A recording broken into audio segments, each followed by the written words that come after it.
Bonjour à tous, merci de nous retrouver sur France 3 Limousin pour votre rendez-vous dimanche en politique. Le thème aujourd'hui, la fonction publique est-elle en danger? Emmanuel Macron vise la suppression de 120 000 postes. Alors quel est l'avenir pour nos services publics? Le débat est ouvert. Dimanche en politique, c'est parti.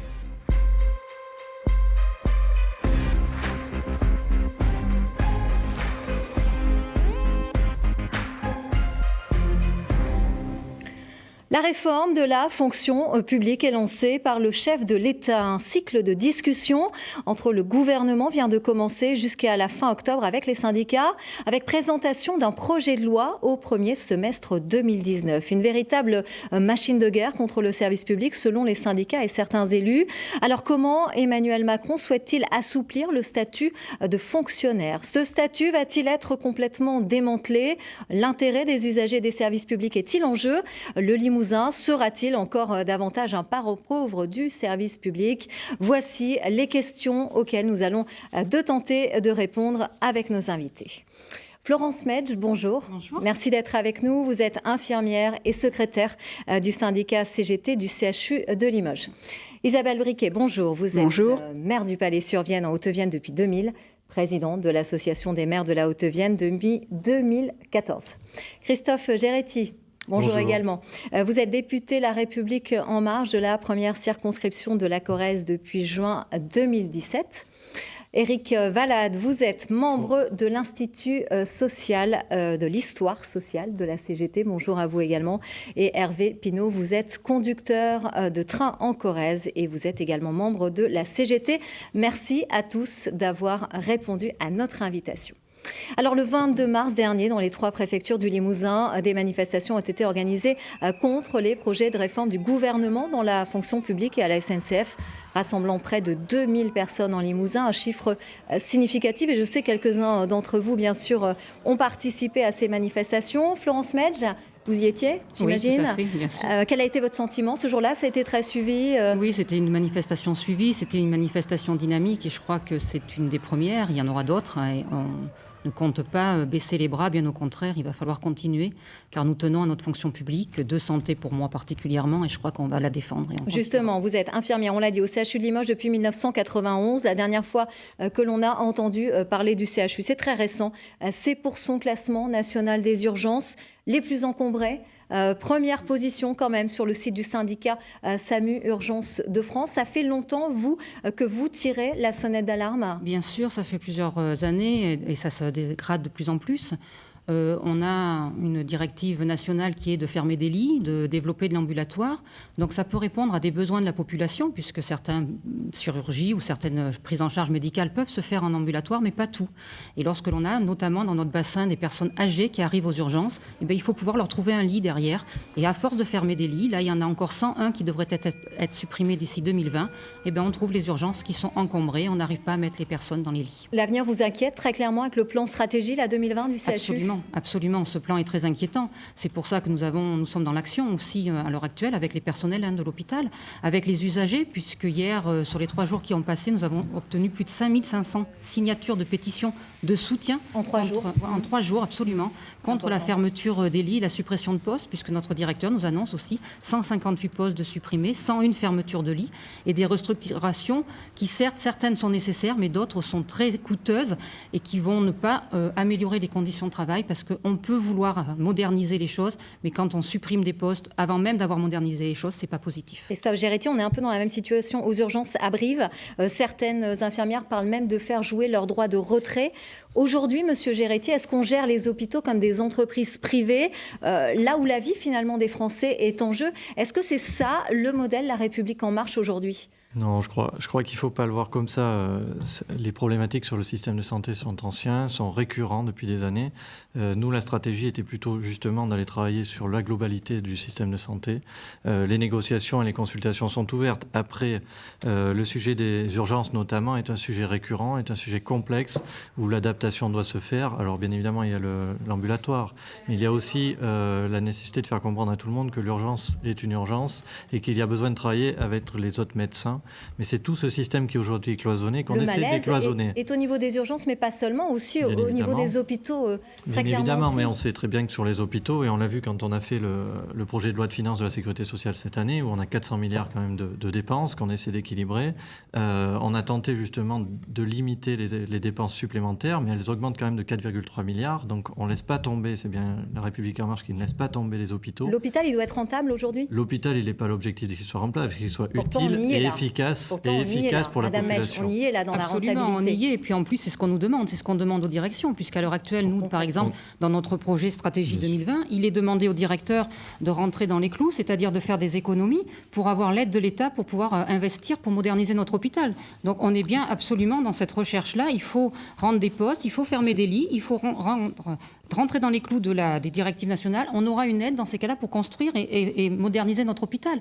Pour avoir un petit repère, voilà, pour avoir un petit repère, Madame Melch, on va voir un chiffre qui est assez parlant. Le revenu moyen d'une infirmière en début de carrière s'élève à 1 700 € brut environ.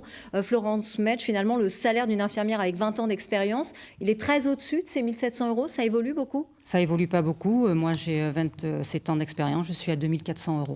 Voilà, donc c'est un pas problème, énorme. ça aussi. Et je crois qu'il faut faire attention de ne pas focaliser l'hôpital sur les fonctions infirmières.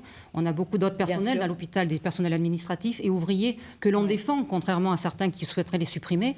Et ces personnels-là, certains, au début de carrière, n'ont même pas le SMIC. On est obligé de leur verser une indemnité compensatrice pour qu'ils puissent arriver au niveau du SMIC. Et ils ont très peu d'évolution. Les grilles sont tellement avec très peu d'évolution. Ce sont des gens qui, après, partent à la retraite. Ils ont à peine 1 000 €. Avoir fait une carrière hospitalière, travailler les week-ends, travailler la nuit, travailler le jour, travailler avec des astreintes, être présent 7 jours sur 7, aussi, on n'a pas la reconnaissance. C'est bien pour ça que la consultation a été large. Il y a une année de consultation pour aussi travailler sur les problématiques de salaire dans la fonction publique, qu'on connaît sur la fonction publique hospitalière, qui est aussi sur la fonction publique territoriale. Donc c'est des éléments où on doit aussi discuter. C'est-à-dire quand on travaille, on va dire la fonction publique et après par thématique, on doit regarder le système en ensemble. C'est-à-dire qu'on a l'organisation, on a les financements, puisque sans financement, vous ne faites rien. Il y a la population pour laquelle on doit rendre un service public et il y a l'effectivité du service et l'efficacité de ce service. Et donc, c'est cet élément-là, c'est sur cette année, qui vont être travaillés à la fois sur le transport, à la fois sur la partie santé et sur la fonction publique au sens général. Olivier Dussopt a ouvert les débats le 1er février. Ils ont commencé, une vingtaine de réunions sont en cours. Mais c'est l'objectif, c'est-à-dire qu'on travaille sur 4 ou 5 domaines pour arriver à quelque chose d'efficace dans le long terme. En tout cas, il y a urgence. Il y a urgence, mais le long terme aussi est important, parce qu'on travaille sur le long terme. Restons une minute dans le domaine de la santé encore, plus spécifiquement auprès des personnes âgées. Philippe Mallet et Mathieu Desgremont ont pu passer du temps auprès d'une aide-soignante de l'EHPAD de Nantia. Regardez. Il est 9h, même prière, il faut déjeuner. C'est le rituel du matin, le petit déjeuner, un moment délicat et décisif pour le reste de la journée. On ouvre les yeux ? Oui. Regardez là, vous avez le café. Aide-soignante depuis 2 ans, Laetitia Dom fait donc au mieux, par des gestes, des paroles, des regards, mais sans jamais pouvoir prendre son temps. 10 minutes par résident le matin, c'est peu. 5 à 6 aides-soignantes pour 82 personnes âgées, c'est le lot quotidien. On le ressent à la demande des résidents, bien évidemment. Forcément. Et puis sur notre charge de travail après, au quotidien. Qu'est-ce qui manque ? Je dirais des bras. Des bras, des jambes. Pourtant, l'ambiance ici est bon enfant. Une petite équipe soudée, attentive, qui accepte de travailler dans des conditions tendues. La dépendance n'est pas prise en compte comme elle devrait l'être. D'où une difficulté, ce qu'on constate aussi dans les évolutions pour les personnes et pour les familles, une difficulté aussi à financer l'EHPAD, à financer toute la partie hébergement, la partie dépendance, qui n'est pas forcément bien accompagnée, on va dire. Cette situation n'a d'ailleurs pas échappé aux résidents les plus valides. Elles sont appelées de tous les côtés, le soir, la journée. C'est un peu fou, le travail. C'est inquiétant, mais c'est inquiétant pour nous aussi. Parce qu'on ne sait pas si on va rester là, en plus, on a peur. Malgré tout, l'établissement ne manque pas de projet. Un agrandissement du site est prévu en 2019.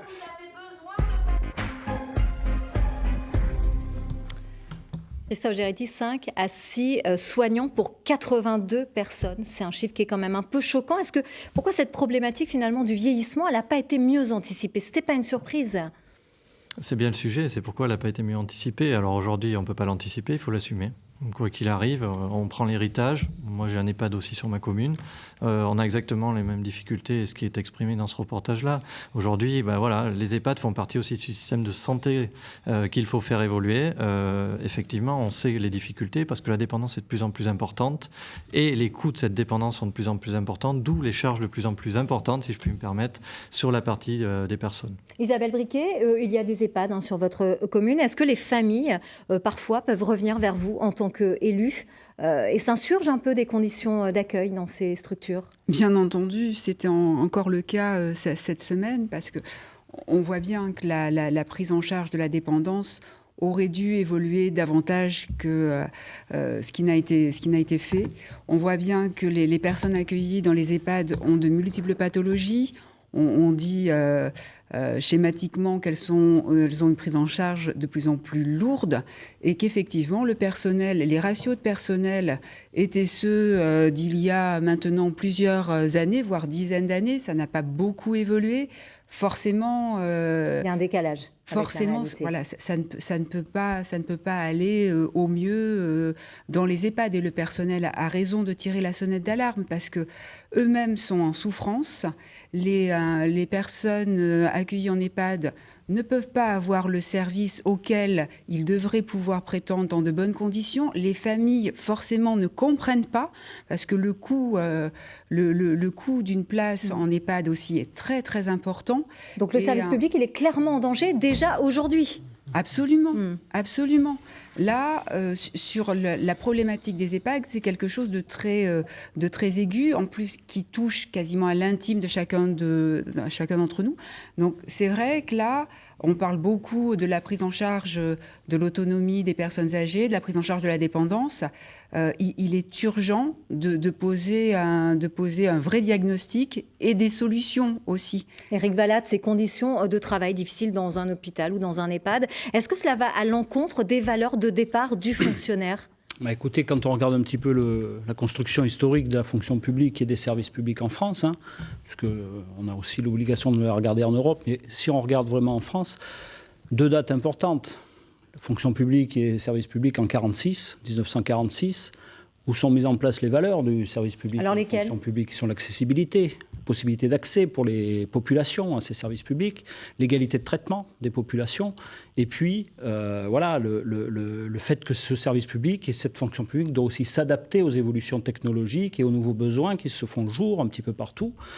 Et force est de constater qu'aujourd'hui, effectivement, on change de paradigme, puisque du coup, on bascule dans une mutation complète de ces services publics, une volonté de mutation.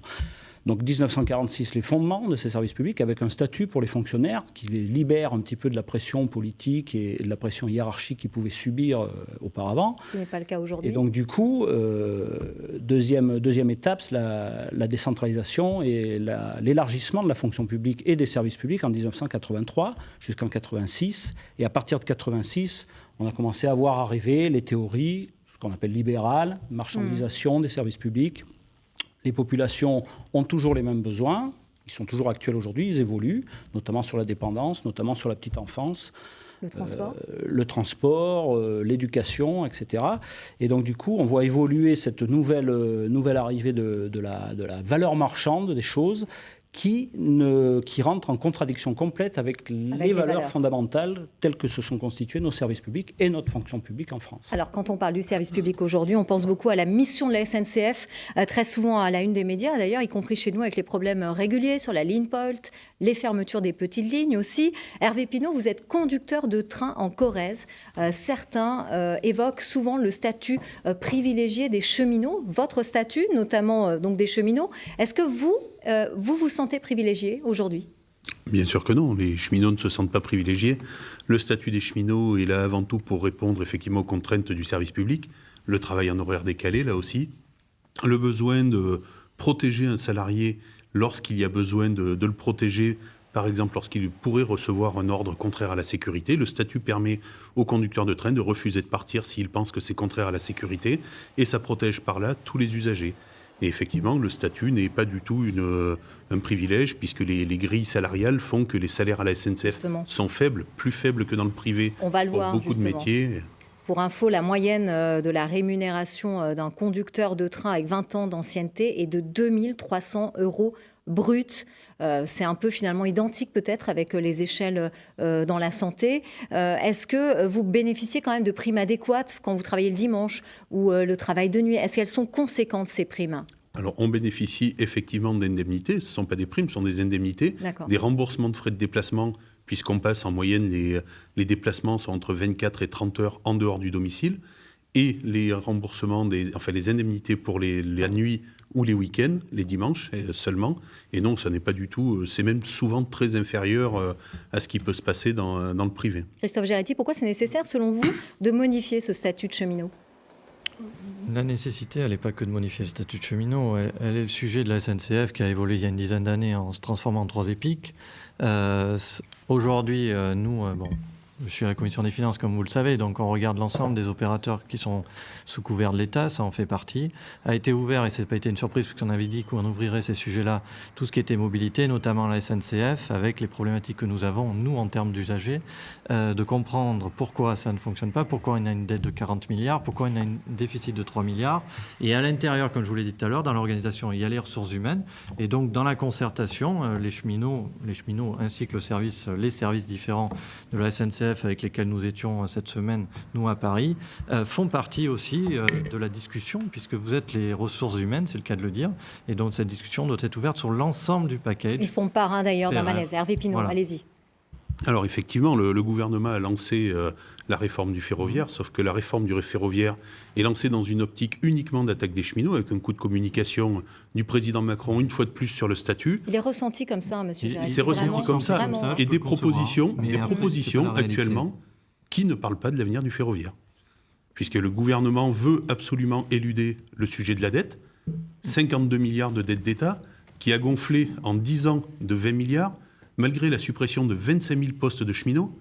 Si on prend au niveau du Limousin, en 10 ans, entre 2008 et 2018, 1000 cheminots ont été supprimés, et pour autant, par défaut d'organisation, le coût pour la collectivité publique dans le cadre du TER a augmenté, et le service rendu est toujours plus mauvais. Isabelle Briquet, justement, l'impact sur votre territoire, quand on touche à la fonction publique, les services publics sont menacés. C'est le cas aujourd'hui déjà. Oui, alors effectivement, si on ramène les choses aux collectivités locales, nous sommes beaucoup d'élus à avoir d'énormes craintes quant à l'aménagement du territoire, à la situation actuelle, parce qu'effectivement, c'est l'action publique qui permet l'aménagement du territoire. Ce qui est proposé actuellement va dans le sens de la réduction des moyens des collectivités locales, donc la réduction des services publics. Et le service public, c'est pas un gros mot, c'est assurer à tout le monde d'avoir accès à un service dans les mêmes conditions. Et ceci, c'est un des fondements de notre société, c'est un des fondements solidaires de notre société. Et je crois que les gens sont tellement habitués à bénéficier du service public. On en consomme tous les jours du service public sans s'en rendre compte.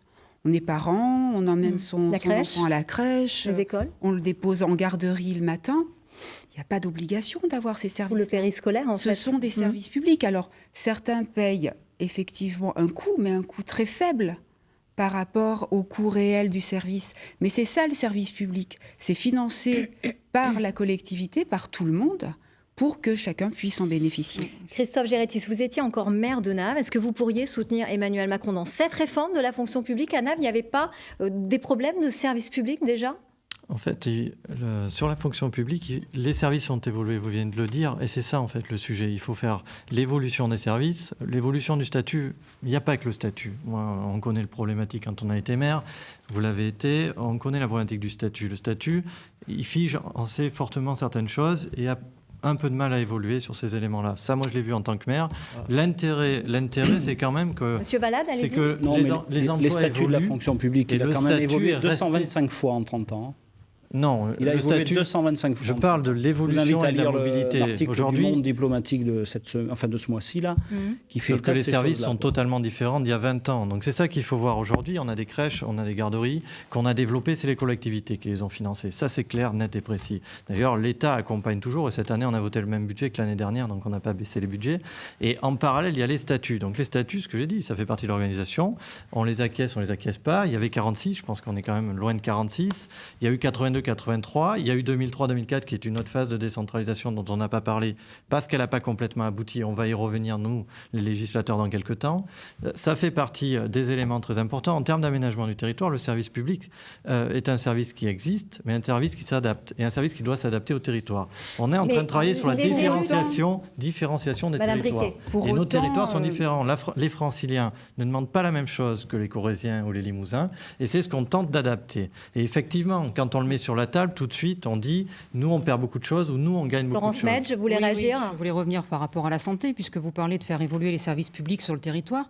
Or, à l'heure actuelle, vous êtes en train, en mettant en place les groupements hospitaliers de territoire, au contraire, de vider les territoires ruraux de leurs hôpitaux. On a le cas à Saint-Junien, qui à l'heure actuelle est en grosse difficulté, puisqu'il manque de médecins. On ne leur donne pas les moyens aussi pour pouvoir fonctionner. On va regrouper probablement certains services comme la pharmacie, comme la blanchisserie ou les cuisines sur le CHU. Donc des emplois qui seront perdus sur le bassin de Saint-Junien. Donc on n'améliore pas la prise en charge du soin en proximité avec la réforme que vous proposez, bien au contraire. Justement, on va écouter la position, excusez-moi, on va revenir après Madame Briquet, on va écouter la position de Frédéric Soulier, le maire de Brive, qui poursuit avec acharnement la réussite, avec réussite le redressement du budget de sa ville. On va l'écouter, on va réagir après. À Brive, nous avons en 4 exercices pleins dégagé 7,020 millions d'euros de dépenses de moins de fonctionnement. C'est une maquette financière qu'on n'a pas connue sur ces 45 ans dernières années.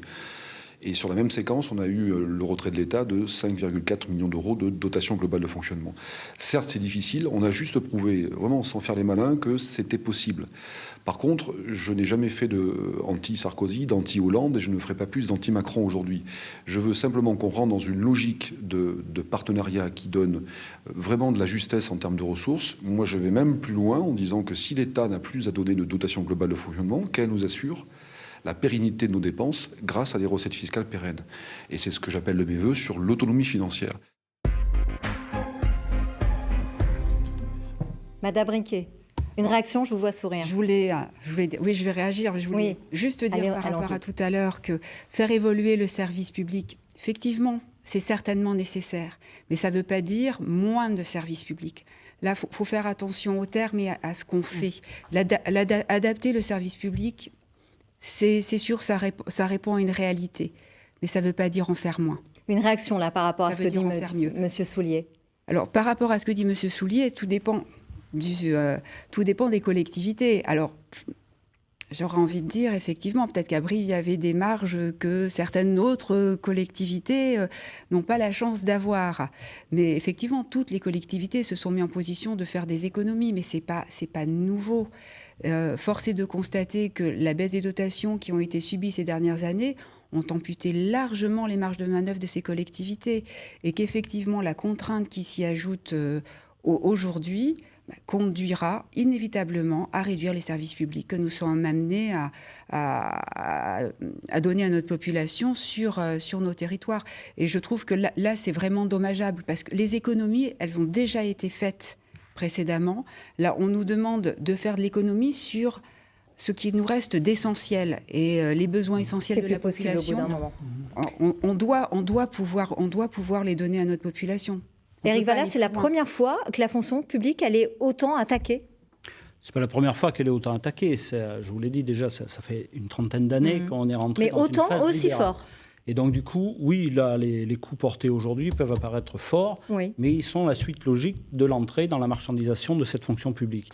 Il faut qu'on se pose la vraie question, c'est de savoir qu'est-ce qu'on veut faire de nos services publics, de notre fonction publique. Hervé Pinault, vous vouliez réagir ? Oui, je voulais réagir, au propos de M. Géretti, puisque le service public Plus particulièrement, on s'y est intéressé de très près en Corrèze, la CGT. On a rencontré la plupart des élus de la Corrèze qui ont bien voulu répondre à notre invitation. M. Géretti n'a pas daigné y répondre.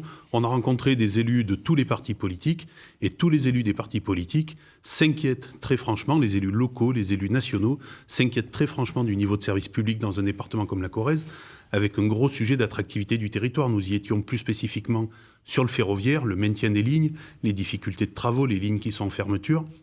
Et effectivement, l'inquiétude est grande de leurs administrés, des élus, sur le maintien des services publics. Tous nous ont dit qu'ils avaient des inquiétudes pour leur territoire, pour maintenir l'attractivité de leur territoire, s'il n'y avait pas un package global de services publics, c'est-à-dire des services de santé, des services d'éducation pour que les gens aient envie d'y rester. Et ça, actuellement, on n'en prend pas la marche. Ouais, sous prétexte de réforme, sous prétexte de s'attaquer au statut, on veut vendre une grande partie de ces services publics au privé, on veut privatiser à tout va, donner des concessions. En tout cas, Christophe Géretti, il y a une... C'est l'objet, puisque... Non, c'est pas l'objet. C'est pas l'objet de privatiser, ni la SNCF. Je vous rappelle ce qui a été dit, confirmé par le Premier ministre, que nous avons, nous, dans les rapports. Il y a des rapports différents. Je vous rappellerai que toutes les entreprises qui ne devaient jamais être privatisées jusqu'à maintenant l'ont toutes été. La Poste. Quel exemple, Madame la Poste est la seule aujourd'hui qui est viable. Si vous voulez, la Poste, la seule qui est viable, qui a fait sa révolution il y a une dizaine d'années. Et par rapport aux autres postes des autres pays, si on les compare, elle prend des marchés dans tous les autres pays. C'est vrai que prendre l'exemple d'une entreprise publique, une entreprise qui aujourd'hui fait payer ses facteurs pour aller voir les personnes âgées en campagne, prendre ça comme exemple. Non, mais oui, parce qu'ils ont pris l'évolution de la société. C'est la marchandisation d'un service public. Le numérique est passé par là, il n'y a plus de courrier, et vous le savez très bien. Et par définition, ces entreprises-là ont été obligées de modifier leur cœur de métier, ce qu'ils ont fait. Et aujourd'hui, ça leur permet de vivre, parce que sinon, ils n'existeraient plus. Il faut être très clair. Il va falloir qu'à un moment donné, on remette le citoyen usager et le citoyen fonctionnaire au cœur du problème. La Poste, il est au cœur de la question. Demander aux usagers, travaillent pour les services publics aux agents de la Poste, ce qu'ils en pensent réellement. Christophe Géretti, en tout cas, vous le savez, il y a des postes adaptés et vous savez qu'il y a moins de courrier. Les syndicats annoncent en tout cas une grève perlée sur les 3 prochains mois jusqu'au mois de juin. Comment vous allez gérer tout ça, ce mouvement qui est inédit? Comment vous allez gérer aussi la contestation des usagers qui va être très forte, je pense? Oui, il y aura une contestation, elle est écrite, elle est dite, ça fait partie de la règle. Après, moi, j'ai toujours dit qu'il valait mieux être autour d'une table et en concertation chez un ministre avec tous les syndicats et les représentants. On a ouvert toutes les thématiques, donc c'est normal qu'il y ait tout le monde aujourd'hui qui se pose. Faut-il qu'ils reçoivent les organisations syndicales. Pour la santé, on a attendu plus d'1 an avant d'être reçu par le ministre de la Santé pour pouvoir discuter des urgences. Localement, notamment. Quand on parle de chaque particulier. Je vous parle nationalement. La CGT a été reçue au bout d'1 an, plus d'1 an. Quand même bien reçu, on arrive à faire. La concertation, c'est vous nous invitez à vous écouter, mais vous ne nous écoutez pas. Ce n'est pas de la négociation. Non, vous souhaitez rester en opposition. Il y a une partie. Ce sera le mot de la fin. Ce sera le mot de la fin. Merci à tous les 4. Merci à tous les 4. Le mot de la fin, vraiment, très vite. Il faut veiller à ce que les économies d'aujourd'hui ne prohibent pas l'avenir demain. Merci beaucoup, merci d'avoir participé tous les 4 à ce débat. Vous pouvez revoir donc ce débat sur notre site internet de France 3 Nouvelle-Aquitaine. Tout de suite, votre flash info avec Anaïk Demars. La semaine prochaine, pas de dimanche en politique pour cause de diffusion de la course Paris-Roubaix. Prochain dimanche en politique le 13 avril. Très bon week-end à tous. À bientôt sur France 3 Limousin.